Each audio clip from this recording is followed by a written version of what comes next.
Welcome to Grace, Love, and Service, a podcast of St. John Lutheran Church in East Liverpool, Ohio. I'm Pastor Eric Edwards. And I'm Josh Grafton. And today we're getting to know our guest, Nikki Verzella. Nikki, welcome to the podcast. Welcome, Nikki. Thanks for having me. Excited to have you. So, Nikki, we start off every podcast with the same question. Tell us your faith story. The earliest I can remember was I was probably 5 or 6 years old. Easter time, getting all dressed up in the fancy dress, the white shoes, the lace socks, Nice. the little Easter bonnets and the little purses and everything, and going to a very small church out in the country. The pastor's name was Reverend Monty May. He was one of those fire and brimstone kind of preachers. Banging on the pulpit and everything? Yes. Nice. That's the earliest I remember. Church was never really a big thing, in my family. My mother wasn't even baptized till she started here. Right. I was baptized earlier. I was baptized Catholic at the age of 19, so that I could get married in the Catholic Church because it was important to his family. Needless to say, after the divorce, that did not last long. And I really didn't attend church until, after Spencer was born. I attempted, the Catholic Church, and Spencer was welcome, but I wasn't welcome to do anything. We attempted to do the, communion class, the CCD things, and she was okay to be there, but they kept pulling her back, not letting her move forward, and kept putting off when she was going to get to do her first communion. But then I would have had to explain to her why I couldn't do communion with her. I wasn't welcome to. Because of the Being divorce? divorced, yeah. Doug and I were not married in a Catholic church. We had Spencer several years before we got married. Actually, my wedding cake said finally. Finally. Yeah, we had already been together for 20 years. Wow. By the time we got married. So Spencer was welcome, but we were not. And that's difficult to explain to a child. Well, especially a child with special needs who literally questions everything.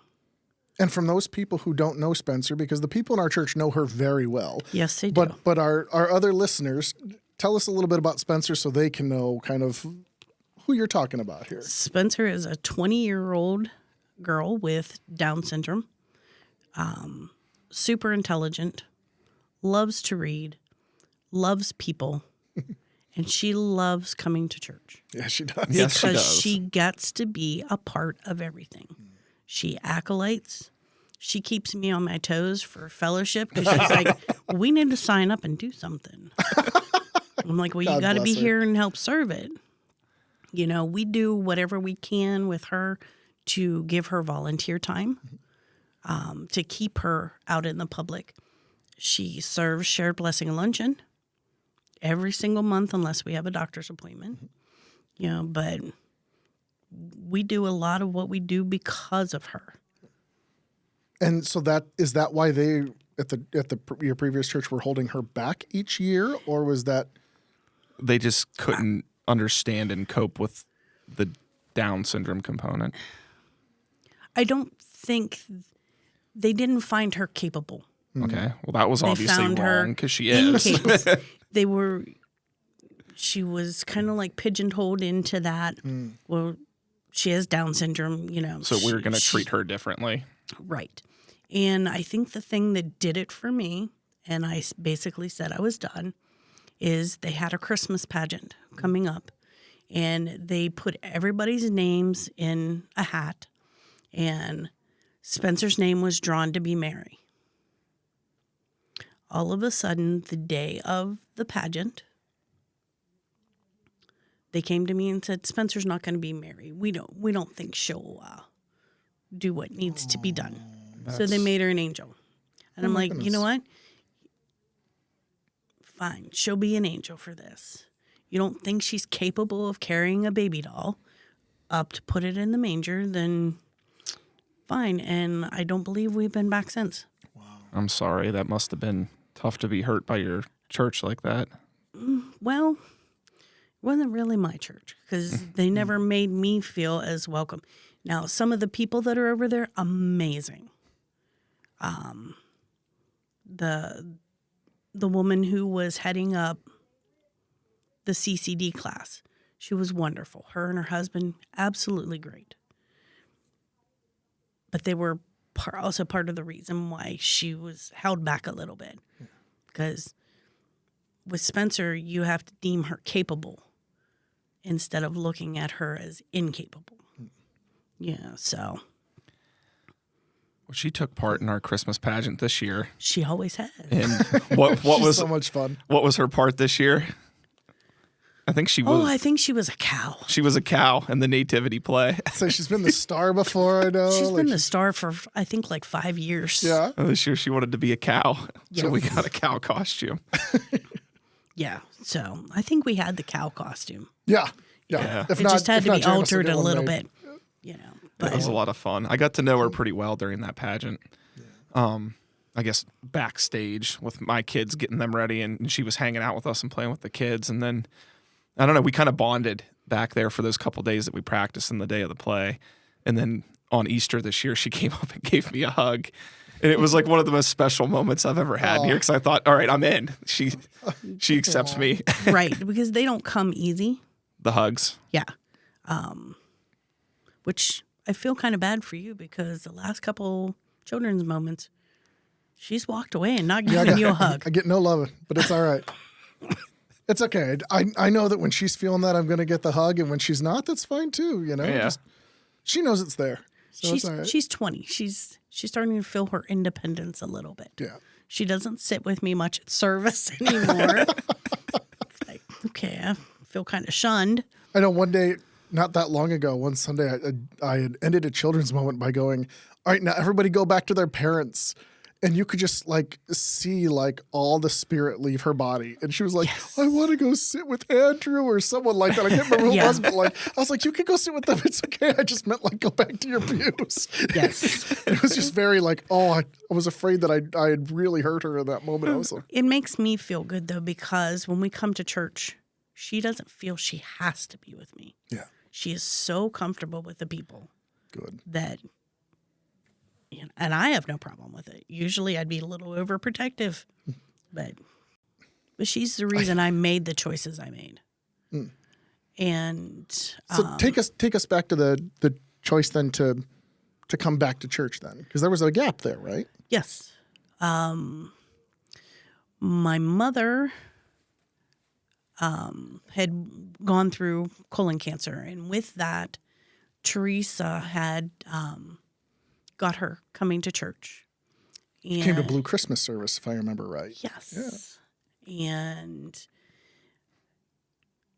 then all of a sudden she's talking to me that, you know, she's going to get baptized, and, you know, she's going to become a member of the church and everything. And I remember I took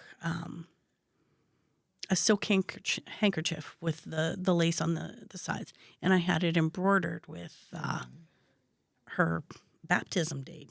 You know, that's something that you would do for a child that's getting baptized. You know, it was just important for someone else to have that as well. And, you know, I just started coming with her and, you know, participated in those ones. Everyone was very open to Spencer being here. And I'm like, if Spencer's comfortable with it, then I'm comfortable with it. Did you have concerns at first? Well, I mean, we had already dealt with, you know, one church that, you know, basically is like, you know, you just keep her with you and, you know, not worry about the rest of it, you know, but you're not welcome either, you know. So it was kind of like I needed to find some place where I was welcome that would accept her for who she was as well. Yeah, so You are both very loved here. well, I know. And I think I'd been coming for probably about a year before, I talked to you about, doing the membership class. Yeah. And Did it take Spencer time to warm up to St. John? probably a couple months. Yeah. She wouldn't leave my side. She would not participate in children's moment. And it seems once we got her up there once, she would start going to Sunday school. And then she was just off she went. It just was like a switch flipped, and she's like, okay, you do what you got to do. So really, she kind of grew up here while you were finding your faith here and Yes. community here. Yes. It's kind of the boat that I'm in too. Yeah. But I remember she was at a place too where there was a lot of like it's easy to overstimulate someone Oh, yes. with worship. You have bells ringing, you have people, singing and Well, at times shouting. For the and, first 6 months, she wore noise canceling headphones. Right. During service. So Because she'd come up for communion and she would kind of like move them a little bit so that I could Yeah. could give her a blessing at communion Right. time. And yeah. yeah. But now she's fine. I don't have to do anything. Good.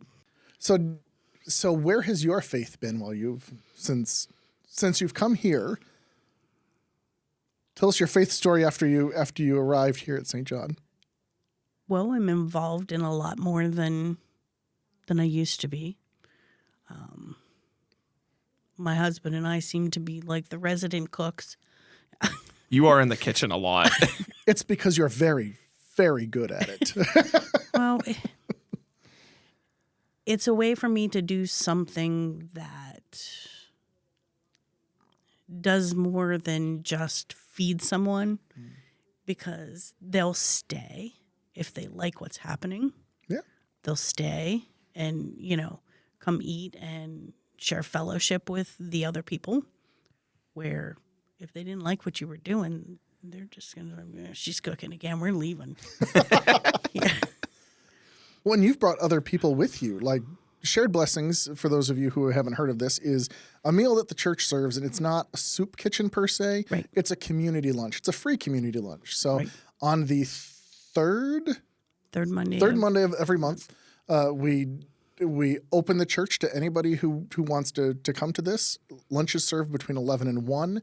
It's always a really good meal, and it's just a time for people to be together. So for some people, it's a meal that they need to have because they don't have food. For other people, it's companionship that they don't have at home. Correct. For some people, there's some business folks who just show up and have lunch. It's a real sort of eclectic group of people. Mm-hmm. And Nikki, in a lot of ways, kind of leads that charge a lot of the time and does a lot of the cooking and things like that. And it's a really great outreach. And not only does I do that Spencer to help my but mom. she's Yeah. brought other people too. Yes, she has brought her best friend. The two of them, if we would let them, they would be together every day. And Gabby, this is a shout out to you. We're glad you're here, girl. yeah, I don't know where I would have. I'm glad she found Gabby. Yeah. Because as a parent, you stop and think, and you're like, what if my kid has no friends? Mm-hmm. What's going to happen? But she found Gabby her junior year at the Career Center. They've been friends ever since. And, at least once a week they're together. That's great. That's fantastic. Between Gabby's mom and me, we make sure that we find time for them to be together. Nice. Gabby's doing Special Olympics track, with Spencer. So, Nice. That's awesome. yeah. Have you been involved with Special Olympics? Spencer has probably been doing Special Olympics track for 10 years. I remember she medaled before in it when we were. Well, she medals all the time. I remember announcing it at church. They used to all be gold because there weren't too many people competing against her. But now that she's 20, she's grouped in with a larger age group, so, she might bring home a silver every once in a while. Yeah, but we have a huge wall. Well, and that's not the only group that you're involved in, correct? Because I know we've teamed up for several things with Ups of for Downs. the Ups of Downs, yeah. So talk to us about that a little bit. How has that been, and how did you get involved? And I actually put an article in the paper. I think Spencer was maybe 3 at the time, and said if there's any parents locally that want to be able to get together and have their kids, socialize. We can help each other. Somebody who has an older child can give advice to someone who has a child who just might start going through something that they've already been through. And we started out with 7 families. And I believe when we ended, because we unfortunately, closed the group, I think we had, at one time we had 32 families. Wow. But I think we were down to maybe like 10 when we decided to disband the group.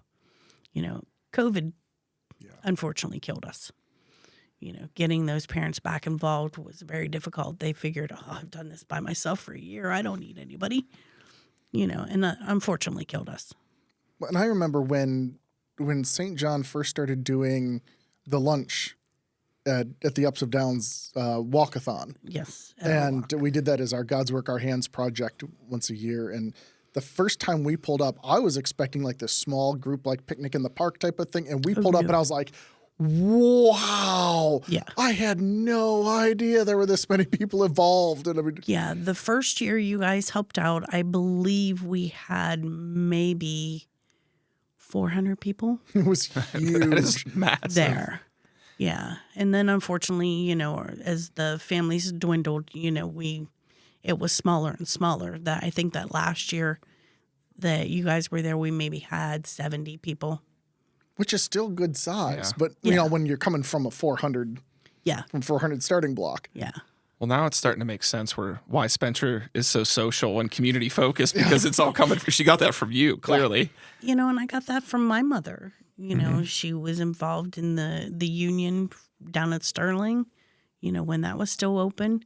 The Moose, she's been the recorder secretary for the Moose for a long time. And here she's one of the people that we tap regularly and be like, hey, Pat, can you give us a hand with this? I mean, she's getting older now, though. She's slowing down. Pat, she said it. I did not. I didn't just want that out there. That was your daughter, man. That was your daughter. She'd be the first one to admit it, though.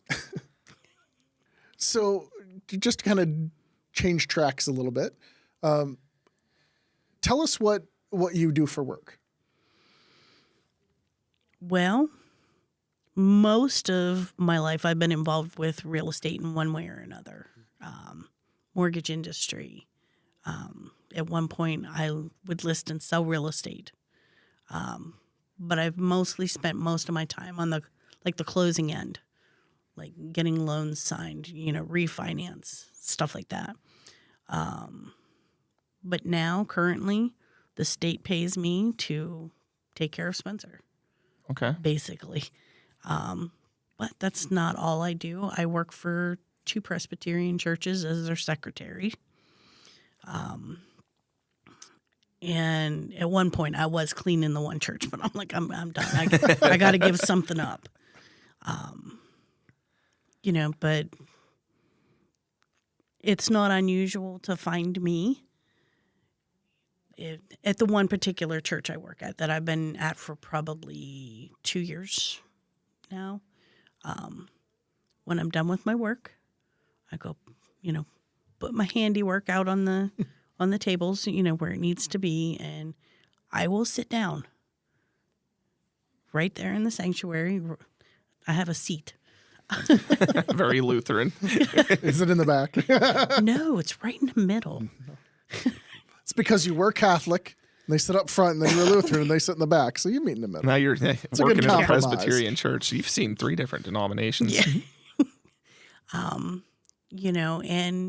I will have my conversation with God at that point because the place is quiet, it's empty, and there has been so much that has been going on like this past year. I'm dealing with the stuff with, my other child. And there have been so many people that have been ill. And I just take that time. I don't have to worry about Spencer during that time. I'm not worried about Doug. I'm not worried about Doug's mom. I'm not worried about my mother. That's just my 5 minutes that I get to sit down and have a conversation. Nice. And I ask nothing for myself, just, continued prayers for this person or, hoping, something gets better.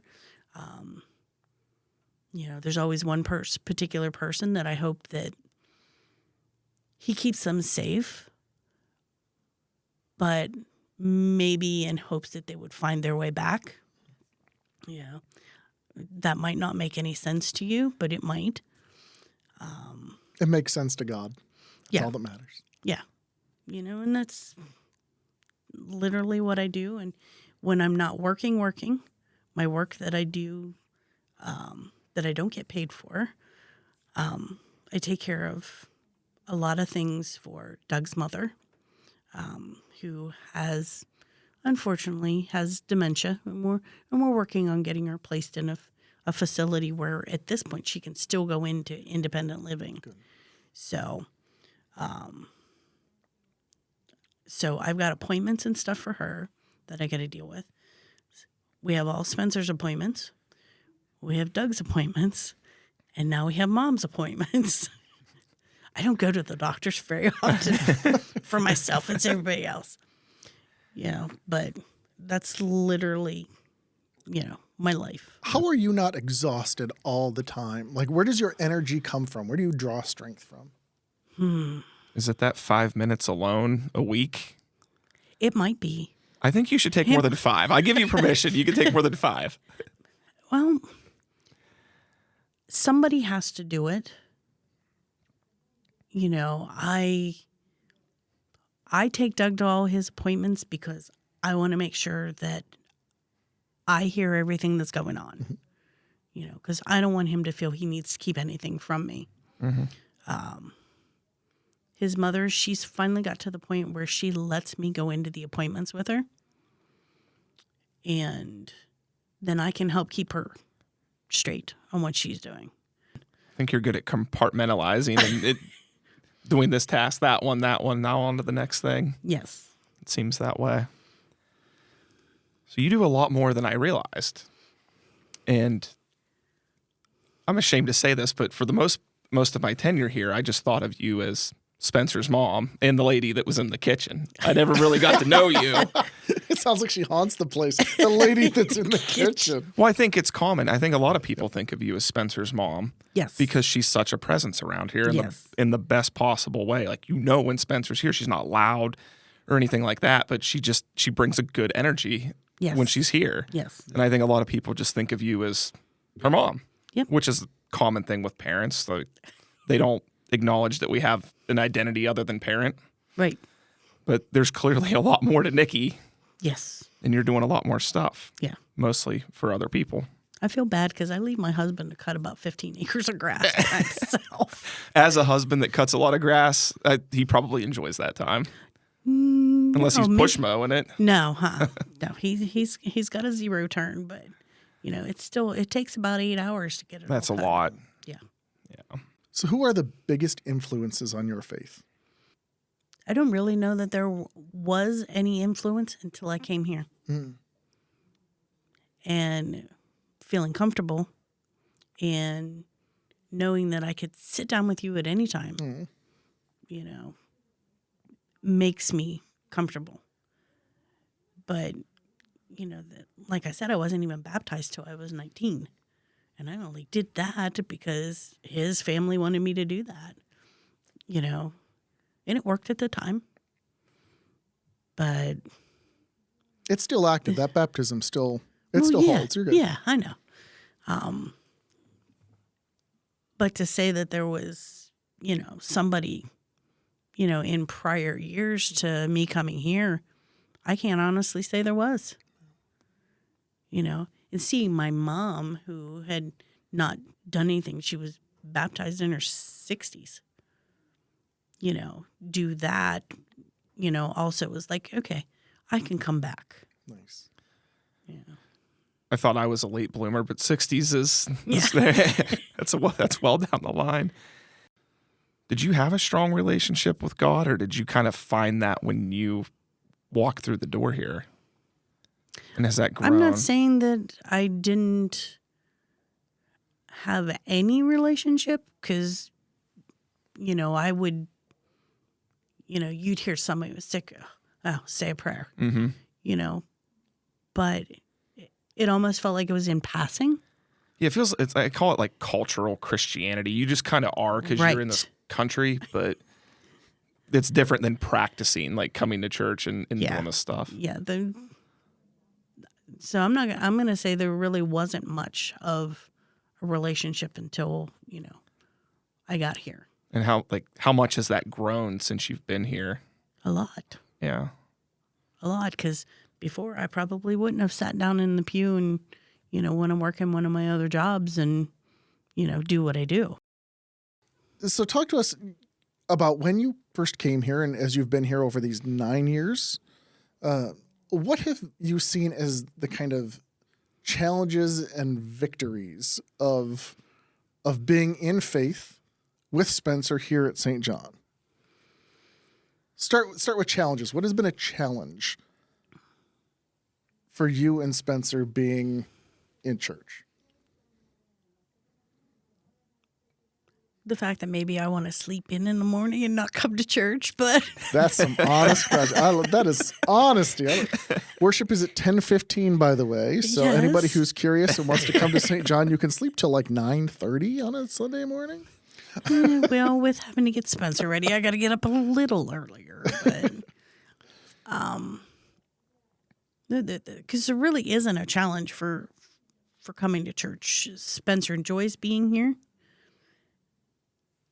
They let her go into Sunday school even though she's 20.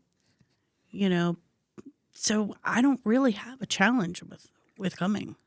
And she's not just like in the little kids Sunday school either. No. Like she attends there. We hold kids Sunday school here at church during the worship service, for not for all of it, but for a part of it. Yeah. That way parents can kind of be able to sort of have their worship time too, because if not, you can easily spend an hour or so chasing kids around and things. Oh, yeah.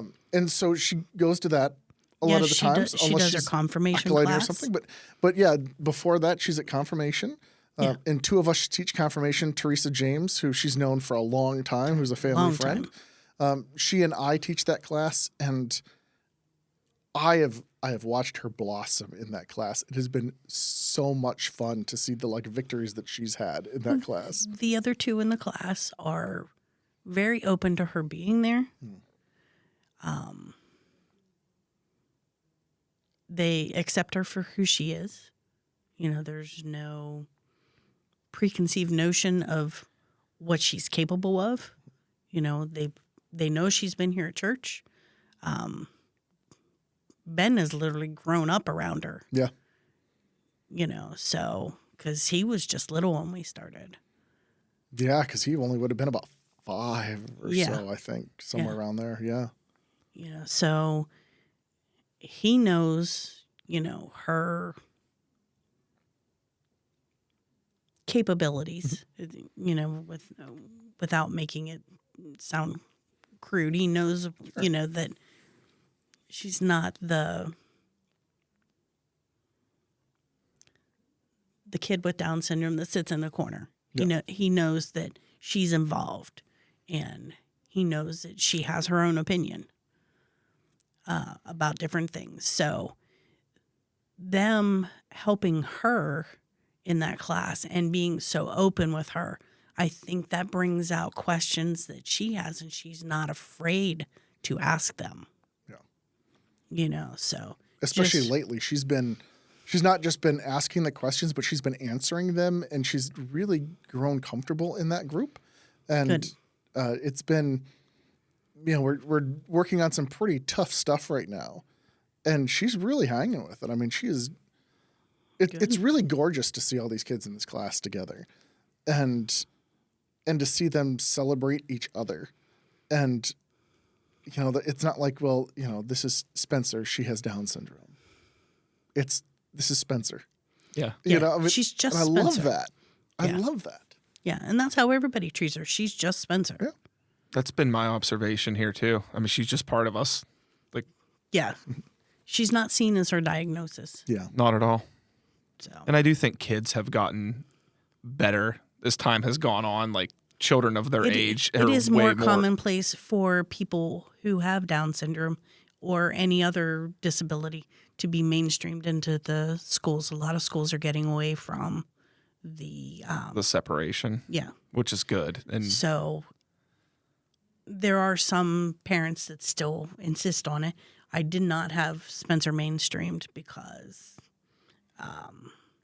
she was for some classes, but she would tend to shut down if she was overwhelmed. And that's what happened in regular classes. And I'm like, I don't want her shut down. I want her to be engaged and, interacting with people. So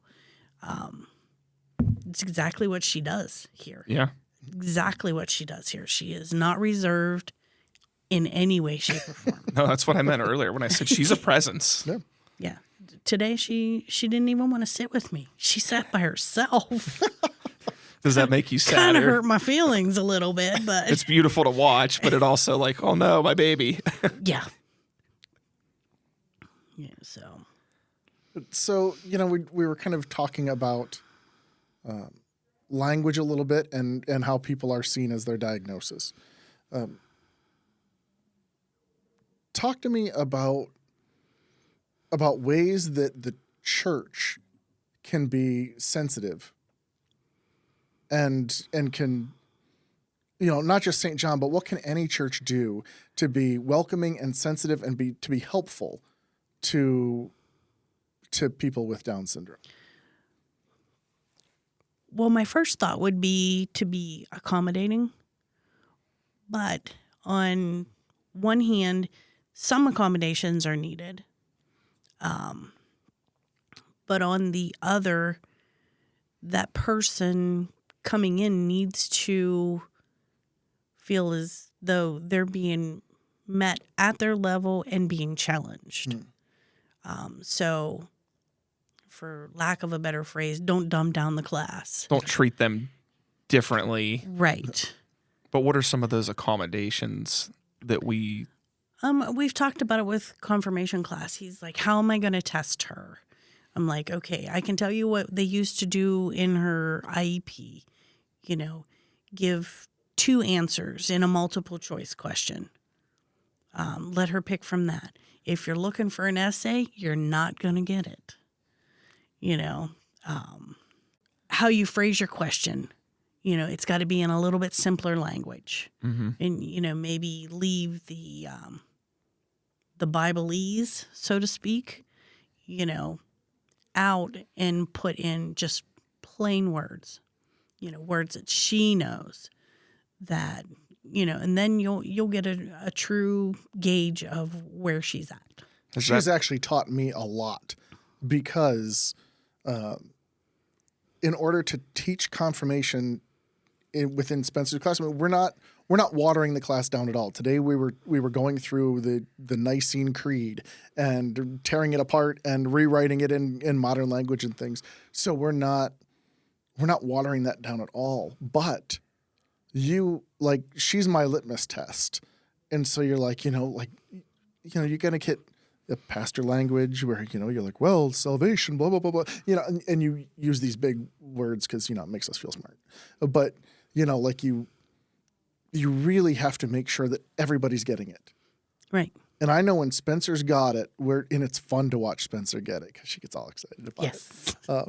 But I think she's taught she's taught our community more than probably anybody else ever.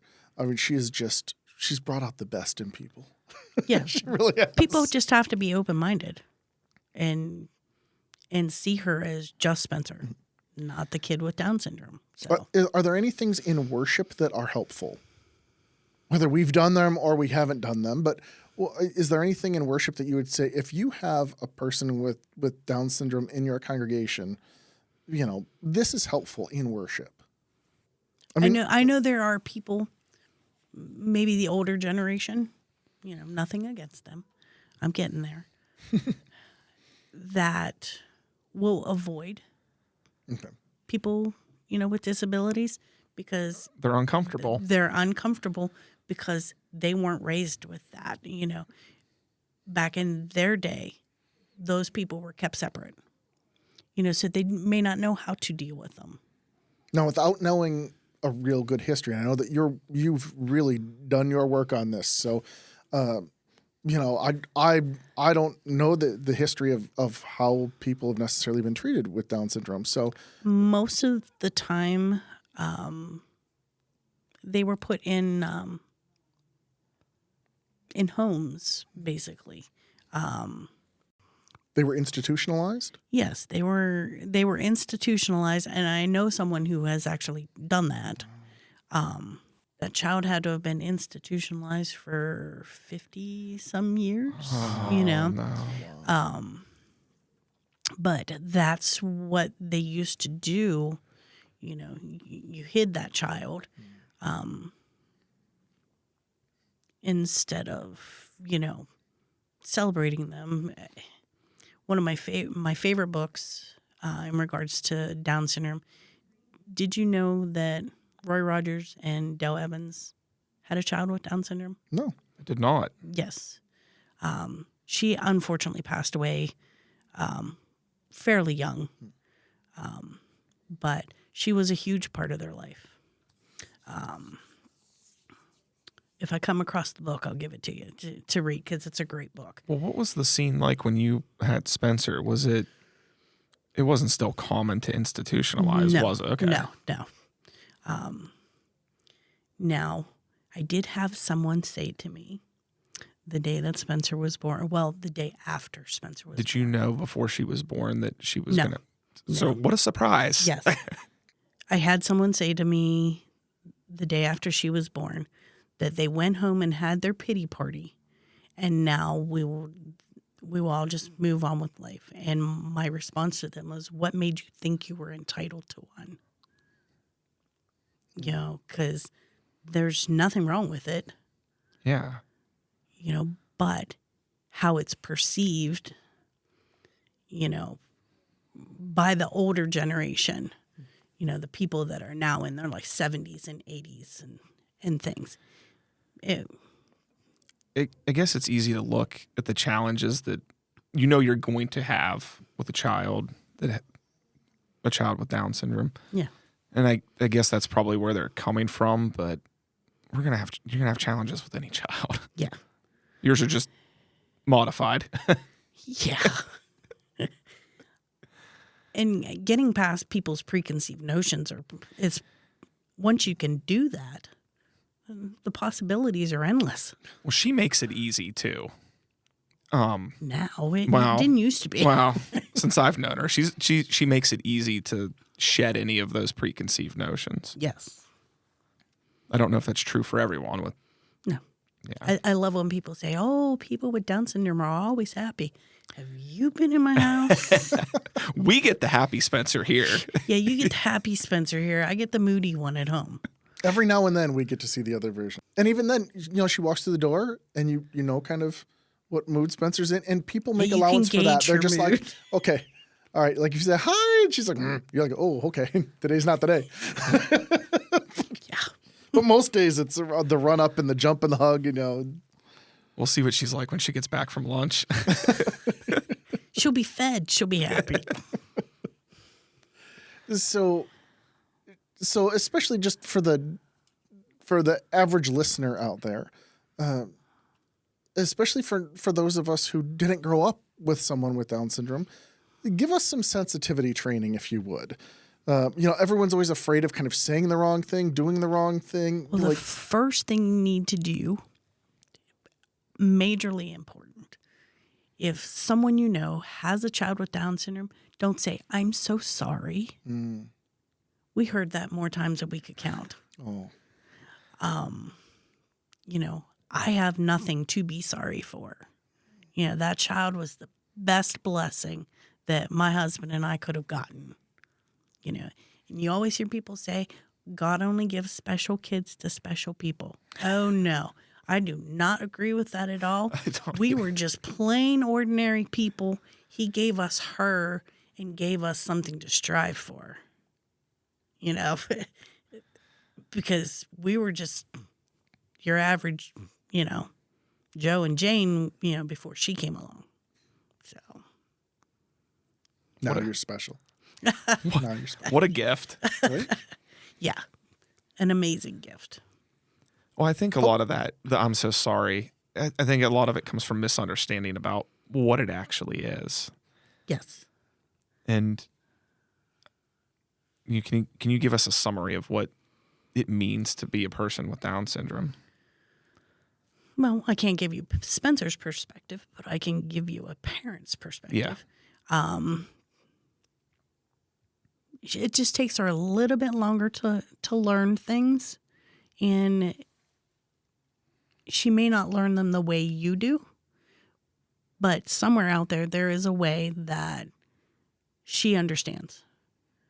Oh, when they taught her math in school, I was blown away. She was like adding, subtracting, multiplying, all of that, with school. And I'm like, wow. The first time she came home and read a book to us in kindergarten. Does she like to read? Oh, she loves to read. She actually has a very extensive vocabulary. Mm-hmm. But the first time she came home and read us a book, we cried. Because you have all these preconceived notions. Even you had those preconceived notions. Everybody's got them. Yeah. And we're like, oh, wow, she did it. And it's... Well, Pastor Eric, has she challenged you as a teacher? Yeah. Yeah. Uh-huh. Made you a better one? Absolutely. Yeah. Absolutely.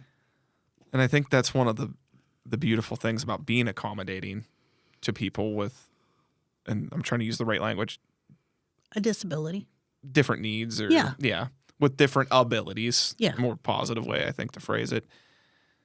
I think it makes you just collectively better. I mean, she's a joy to have here, but look at all the ways she's changed us. And For the better. For the better. Yeah. I mean, she's changed us too. My husband has so much more patience. Oh, yeah. He wasn't known for his patience prior to Spencer, but he's got all the patience in the world for her. Maybe not me, but he does for her. All right, so we're just about out of time. Nikki, the way that we close every one of these podcasts are with the St. John questionnaire. And so these are just kind of rapid fire questions. What's your favorite Bible story? Noah and the ark and having all the animals. But then you got a question as to why he took some of those animals. Why the mosquito, Lord? Why the mosquito? Did you have to take the spider? Did you have why to take the ticks? June bug, Right. What feeds your faith? Family. What drains your faith? I don't know that there is anything. I may get tired, but it's not a faithful tired. When you enter heaven, what do you want to hear God say? That I did okay. And then lastly, is there anything that you would like to put a plug in for before we close? No, I just, want people to come to share blessing and know what that's all about. People need to stick around for the fellowship dinners. We put a lot of work into them. Not a lot of people. Some people don't stay. It's like, come on, I cooked. Nikki's cooking. This is worth it. Reformation Sunday with cabbage rolls. from scratch. Nice. Yeah, I'm not going to miss that. Yeah, we'll be there that day for sure. And as always, our listener, as you go on your way, may Christ go with you. Christ before you to lead you. Christ behind you to encourage you. Christ beside you to befriend you. Christ above you to watch over you. And Christ within you to give you peace. Amen. Amen. Amen.